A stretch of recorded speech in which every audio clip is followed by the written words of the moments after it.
గాడిద అనేటువంటి అక్షరాలు 142 సార్లు బైబిల్లో చెప్పబడ్డదట. ఏమనేమ్మా? గాడిద అని. మరి తర్వాత గాడిదలు అని చూసిన, మళ్ళీ అలా టైప్ చేసిన, ఇంకేమైనా దొరుకుతాయి. గాడిదలు అనే మాట ఉపయోగించుకోవడానికి 22 సార్లు రాయబడిందండి. ఎన్నిసార్లు? అసలు వాక్యాలు చూస్తే దిమ్మ తిరిగిపోతాం, మైండ్ బ్లాక్ అవుతుంది. అన్ని వాక్యాలు గాడిదల గురించి ఇచ్చాడు. దేవుని స్తోత్రం, హల్లెలూయా. అయితే ఈ గాడిద అనేటువంటి ఆ అర్థము మనకి దేన్ని ఇస్తుందంటే సమాధానము, దీనత్వం, తగ్గింపు. అందుకనే కదా అండి యేసు తలుచుకుంటే పంచగుర్రాలే వస్తాయట. కానీ యేసు ఏం చేసిండంటే ఆయన రావడానికి తగ్గించుకొని, ఆయన ఒక దీనత్వం కలిగి, ఒక సాత్వికుడుగా ఆయన మన మధ్యకు ఆ యెరూషలేము ఆ పుర ప్రవేశము చేయడానికి, యెరూషలేములో ప్రవేశించడానికి ఆయన గాడిదను ఎంచుకున్నాడట. అది మనం చూస్తాం. అది మనము ముందుకు వెళ్ళినప్పుడు మరికొన్ని విషయాల్లో మనం తెలుసుకుందాం. అయితే సమాధానానికి గుర్తుగా ఈ గాడిదను మనం చూస్తుంటున్నాం.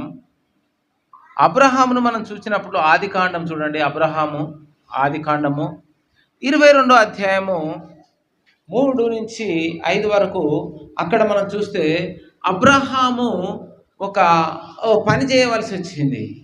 దేవుడు అడిగాడు, అబ్రహామా, నీకొక్కడిగానున్నటువంటి నీ కుమారుణ్ణి నాకు బలిగా ఇవ్వడానికి నీవు ఒక పర్వతం చెప్పాడు దేవుడు. ఆ పర్వతం మీదికి రా. అది అప్పుడు ఆ కొండ మీదికి రా. దానికి టైం ఎన్ని రోజులు పడుతుందో తెలుసా? అక్కడికి చేరుకోవడానికి 3 రోజుల ప్రయాణం. అప్పుడు చెప్తున్నా, 3వ వచనం చదవండి. 22:3. తెల్లవారినప్పుడు అబ్రహాము లేచి తన గాడిదకు గంత కట్టి తన పనివారిలో 2 తన కుమారుడగు ఇస్సాకును వెంటబెట్టుకొని దహన బలి కొరకు కట్టెలు చీల్చి లేచి దేవుడు తనతో చెప్పిన చోటుకు వెళ్ళని. ఇక్కడికి చాలు. దేవుని స్తోత్రము, హల్లెలూయా. అక్కడ గాడిద చేసిన పని ఏంటంటే అబ్రహాము లేచి చీల్చిన ఆ కట్టెలను తీసుకొని దేని మీద పెట్టాడట? గాడిదకు గంత కట్టి ఆ గాడిద మీద పెట్టిండట. అంటే దేవుని ప్రణాళికలో, దేవుడి యొక్క ఏ ప్రణాళికతోనైతే దేవుడు చెప్పాడో ఆ ప్రణాళికలో పని చేయడానికి గాడిద ఉందట. హల్లెలూయా. ఏం చేయడానికి? ఆయన పని చేయడానికి గాడిద ఉపయోగపడ్డది. ఆ గాడిద ఆ కట్టెలన్నీ మోసుకుంటూ పోయిందట.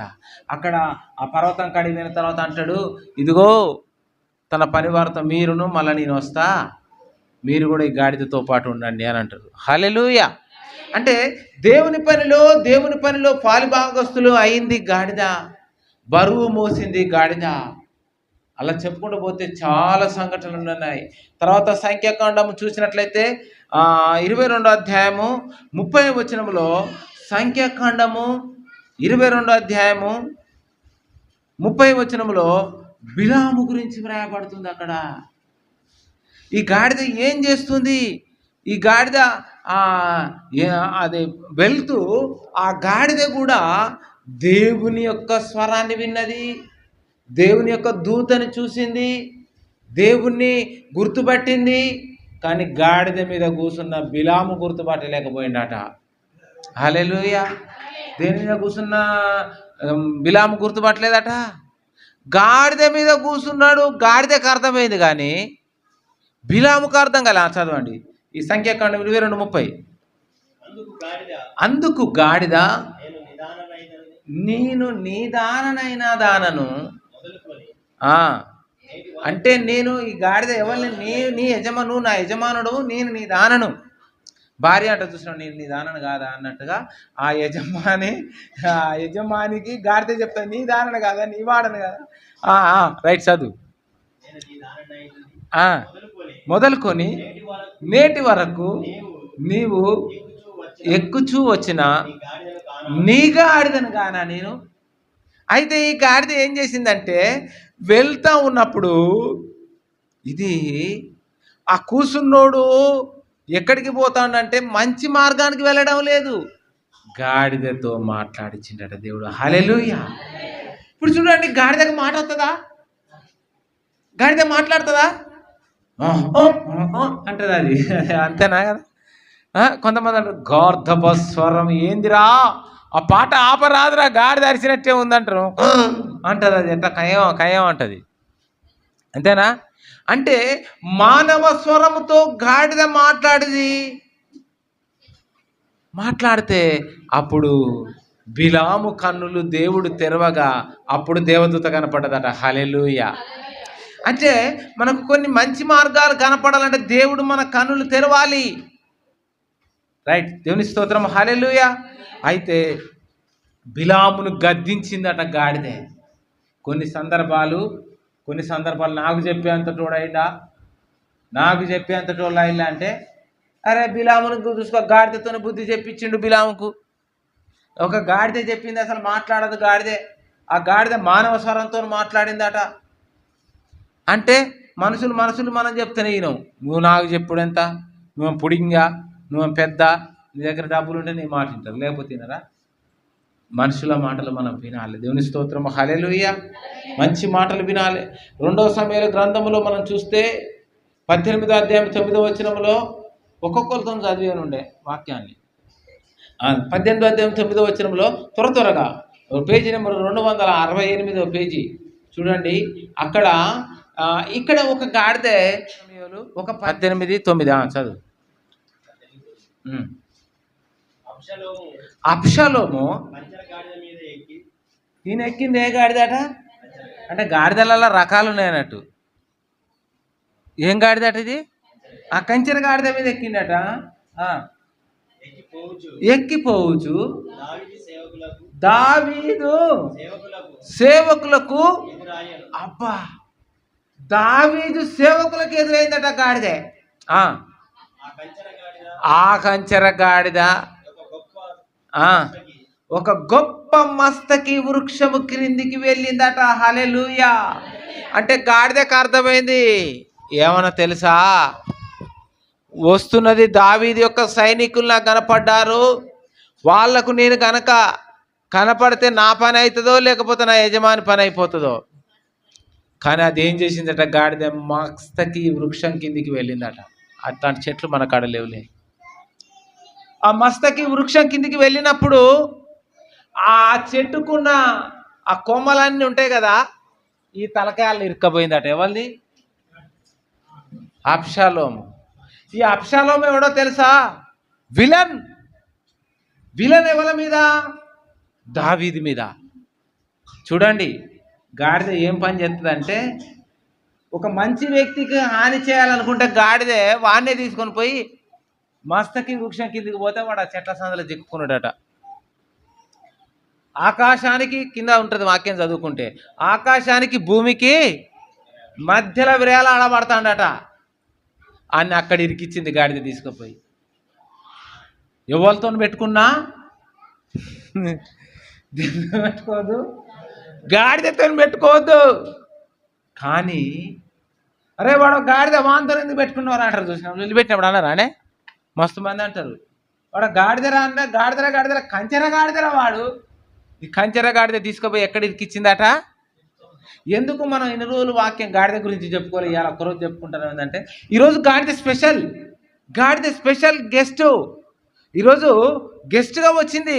దేవుడు పిలిచాడు. అక్కడ బేతనియా బెస్తద అనే గ్రామంలోకి వెళ్ళి అక్కడ కట్టబడిన ఒక గాడిద పిల్ల కనపడను, దాన్ని విప్పి తోలుకొని రండి, ఎవడైనా మిమ్మల్ని దేనికి అని అడిగితే ఇది ప్రభువునకు కావలసి ఉన్నదని చెప్పుడి అని చెప్పేస్తాం. అందుకనే ఆ స్పెషల్ ఈరోజు మనం ఎందుకు గుర్తు చేసుకుంటున్నామంటే, గాడిద ఈరోజు గాడిదకు ఉన్న విలువ ఏంటి? గాడిదే పనికిరాని గాడిదే అని అంటాం, కానీ బరువులు మోసే గాడిద అది. ఆ గాడిద ఏం చేస్తుందట? ఇక్కడ చూస్తున్నాము, అది తిరుగుబాటు అబ్షాలోం మీదనే చూపించిందట. తీసుకుపోయి తలిగిస్తే తర్వాత వచ్చి వాళ్ళు బాణాలు గుండెల్లో దూసుకొని పెట్టేట్టు వేసేసిళ్ళు, కథం చచ్చిపోయాడు. యెషయా గ్రంథంలో ఇక తీయకండి, నేను చెప్పుకుంటూ వెళ్ళిపోతా. యెషయా గ్రంథము 1వ అధ్యాయం 3వ వచనంలో అంటాడు,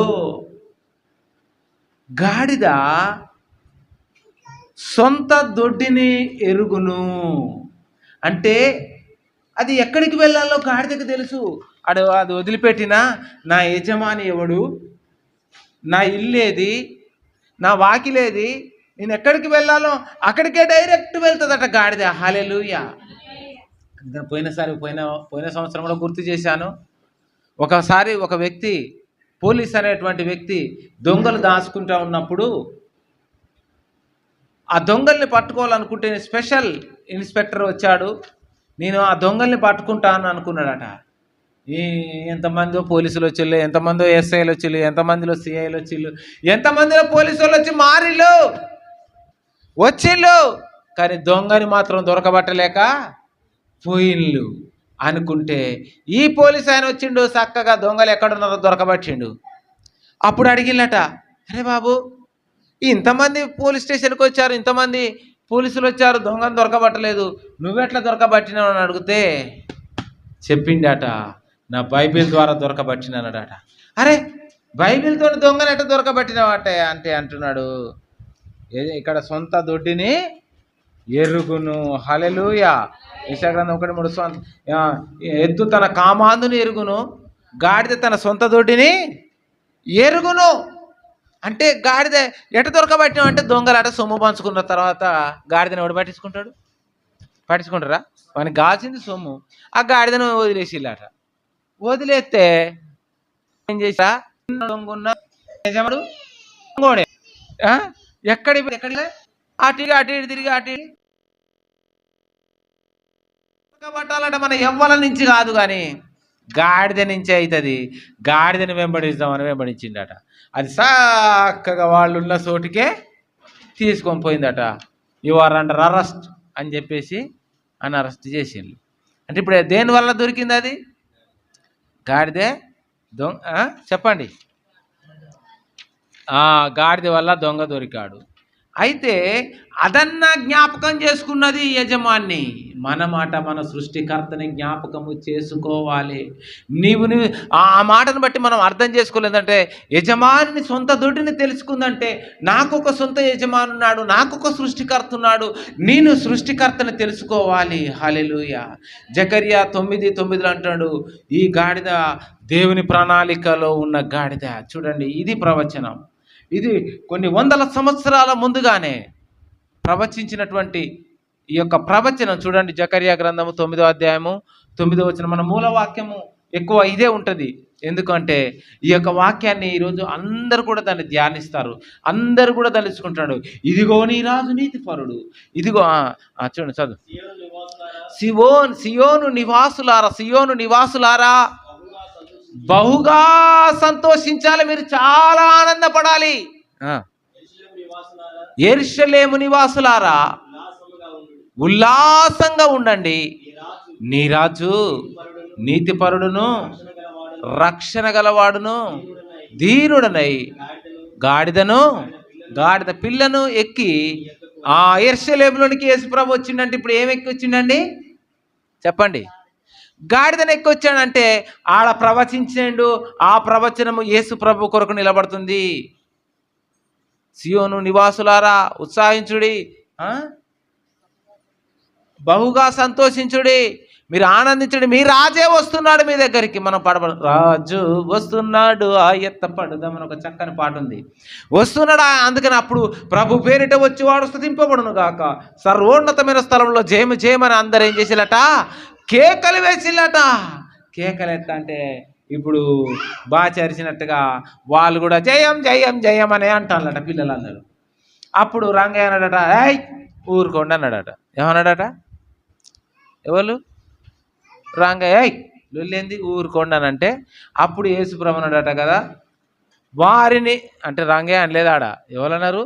పరిసయ్యులు సదుకాయలు వాళ్ళందరూ ఉన్నారు కదా. ఏయ్ ఏందే వేసాక పిల్లలు ఏంది, ఆ లొల్లేంది, వాళ్ళ నోరు మోయించరాదంటే బాలులో ఎక్కయు చంటి పిల్లల ఎక్కయు వారి నోట నేను ఒక స్తుతి నుంచాను, వారు దేవుని స్తుతించుచున్నారు అన్నాడు. దేవునికి స్తోత్రము, హల్లెలూయా. ఒకవేళ మరి వీళ్ళేందే, సరే వాళ్ళను వీళ్ళేందే జయం జయం అని ఒకటే కేకలేస్తాలు, దేవుడు అల్లరికి కర్త కాదు కదా. ఎందుకు వీళ్ళందరూ ఇట్లా మొత్తుకుంటున్నారు? అవసరమా రోడ్లెక్కి? అవసరమా జయం జయం అని వాళ్ళు కేకలేయడం? వాళ్ళకి ఏం అవసరం? వాళ్ళ నోరు మీయమని చెప్పరాదనంటే అప్పుడు అంటున్నాడు, వాళ్ళు గనక నోరు మూస్తే రాళ్ళు కేకలేస్తే, గట్టిగా చప్పట్లు కొడదాము, హల్లెలూయా. వాళ్ళు నోరు మూస్తే ఏం కేకలేస్తాయట? రాళ్ళు కేకలేస్తాయి. అందుకనే వారు ఊరుకుంటే రాళ్ళు కేకలేస్తాయి. చిన్న పిల్లల ద్వారా దేవుడు కూడా స్తుతించి వాళ్ళ నోట ముంచారు. అందుకనే నాకు దెబ్బగానే ఫస్ట్ ఎవరితో ప్రార్థన తెలుసా చెప్పండి? మా బాచిగాంతోనే ప్రార్థన చేయించుకుంటా నేను. దెబ్బ తలగంగానే ఎవరికైనా పోయి ఫస్ట్ ప్రార్థనే చేస్తాడు, నాకే కాదు ఇంకెవరికైనా కానీ. ప్రార్థన చేద్దురు అనగానే ఆమేన్ అంటాడు. బాచి చేస్తావా ప్రార్థన? ఇప్పుడు కూర్చో ఆడుకో. ప్రార్థన చేస్తాడు, దేవునిస్తూ ప్రార్థన. నత్తం వెళ్ళిందా ప్రార్థన చేస్తాడు. మళ్ళీ నేను పండుకున్న తర్వాత నా తలకాయ కాడుకొచ్చి అని పోతా ఉంటాడు. హల్లెలూయా. ఈనాడా దేవుడు వాళ్ళ ప్రార్థన? ఈనాడా దేవుని స్తోత్రము, హల్లెలూయా. అందుకని ఇంటాడు. ఇంకా మరికొన్ని గాడిదలు ఉన్నాయట. ఆ గాడిదలను ప్రవచన ప్రకారంగా దేవుని ప్రణాళికలు నెరవేర్చినప్పుడు ఇంకొకసారి చూస్తే మరికొన్ని గాడిదలు ఏం చేసినాయట? సౌలు గారు, ఈ సౌలు ఏం చేసిండట, గాడిదలు పోయినాయని అడిగించుకునేటోళ్ళు ఉంటారు కదా, సోది చెప్పేటోళ్ళు ఉంటారు కదా, అట్టా తిరుక్కుంటా ఇదంతా కాదు కానీ మనకాడ ఒక ప్రవక్త ఉన్నాడు, ప్రవక్త కాడికి పోదామని పోయిండట. వేటి కోసం పోయిండట తెలుసా? చెప్పండి. నా గాడిదలు తప్పిపోయినాయి, నువ్వు ప్రవచించి చెప్పగలవా అంటే వేరేటోళ్ళ కాడికి పోతే వామ్మో ప్రవచిస్తేనే ఒక దమ్ము ఇట్లా ఏదో చేస్తేనే గాబరా అయిపోయి చంపేసిండు, అమ్మో నేను అట్లాంటి ప్రవచనాలు చేయనని వాళ్ళు చెప్తే ఇదంతా కాదు కానీ సామ్యూల్ ప్రవక్త కాడికి పోదాం. హల్లెలూయా. ఎక్కడికి వెళ్దాం? సామ్యూల్. అందుకని వాగ్దానాన్ని పెట్టుకున్నాం, సామ్యూల్. నాడు సామ్యూల్తో దేవుడు బాగా మాట్లాడాడు, చిన్నపిల్లలతో దేవుడు మాట్లాడాడు. దేవుని స్తోత్రం, హల్లెలూయా. ఆ సామ్యూల్ వెళ్దాం పాని సామ్యూల్ ప్రవక్త దగ్గరికి వెళ్ళి చెప్తా ఉన్నా.